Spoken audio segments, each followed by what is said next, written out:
بسم اللہ الرحمن الرحیم۔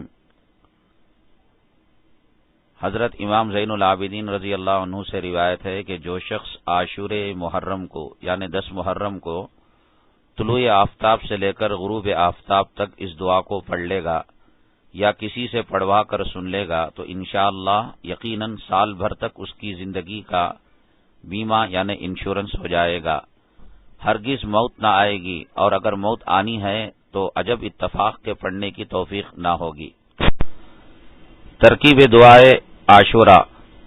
عاشورے کے دن غسل کر کے 2 رکعت نماز نفل اس طرح پڑھے کہ دونوں رکعتوں میں سورہ فاتحہ یعنی الحمد شریف کی سورت کے بعد ہر رکعت میں سورہ فاتحہ کے بعد 10 مرتبہ قل هو اللہ احد کا سورہ پڑھے، اور سلام کے بعد 1 مرتبہ آیت الکرسی پڑھے، اور 9 مرتبہ درود شریف درود ابراہیمی پڑھے۔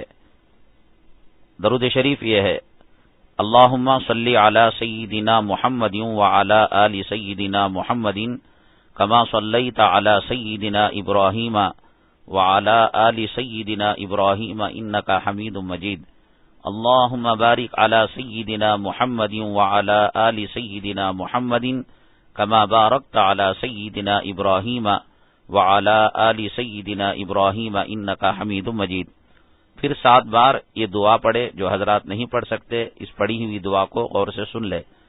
سبحان اللہ ملء المیزان ومنتہى العلم ومبلغ الرضا وزینۃ العرش لا ملجأ ولا منجأ من اللہ الا الیہ، سبحان اللہ عدد الشفع والوتر وعدد کلمات اللہ التامات کلها، نسألک السلامہ برحمتک یا ارحم الراحمین، وهو حسبنا اللہ ونعم الوکیل، نعم المولا ونعم النصیر، ولا حول ولا قوة الا باللہ العلی العظیم، وصلی اللہ تعالی علی سیدنا محمد وعلی آلہ وصحبہ وعلی المؤمنین والمؤمنات والمسلمین والمسلمات عدد ذرات الوجود وعدد معلومات اللہ والحمد للہ رب العالمین۔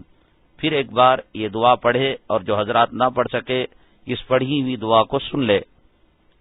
یا قابل توبت آدم یوم عاشورا، یا فارج کرب ذنون یوم عاشورا، یا جامع شمل یعقوب یوم عاشورا، یا سامع دعوت موسیٰ و ہارون علیہم الصلاۃ والسلام یوم عاشورا، یا مغیث ابراہیم من النار یوم عاشورا، یا رافع ادریس الی السماء یوم عاشورا، یا مجیب دعوت صالح فی الناقۃ یوم عاشورا، یا ناصر سیدنا محمد صلی اللہ علیہ وسلم یوم عاشورا، یا رحمن الدنیا والآخرۃ ورحیمہما صلی علی سیدنا محمد وعلی آل سیدنا محمد وصلی علی جمیع الانبیاء والمرسلین واقض حاجاتنا فی الدنیا والآخرہ واطل عمرنا فی طاعتک ورضاک وأحینا حیاتا طیبہ وتوفنا علی الایمان والاسلام برحمتک یا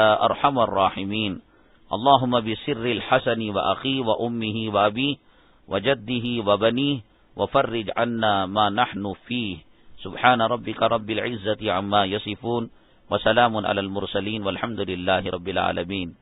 اللہ رب العزت نے جن 4 مہینوں کو اربعۃ حرم فرمایا ہے، ان مہینوں میں محرم الحرام کا مہینے کا تذکرہ بھی فرمایا۔ یہ مہینہ حرمت والا، اللہ تعالیٰ نے محرم کے مہینے کو تقدس کو قرآن پاک میں بھی بیان فرمایا، اور یہی ایک چیز اس کی عظمت اور رفعت کے لیے کافی ہے۔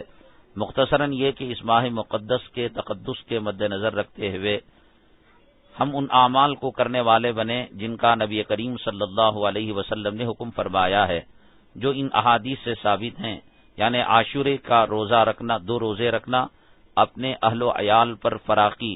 روزے کی بابت حضرت عائشہ صدیقہ رضی اللہ تعالیٰ عنہ فرماتی ہیں، نبی کریم صلی اللہ علیہ وسلم عاشورے کے دن روزہ رکھتے تھے اور اس دن روزہ رکھنے کا حکم فرمایا کرتے تھے، ابن ماجہ شریف۔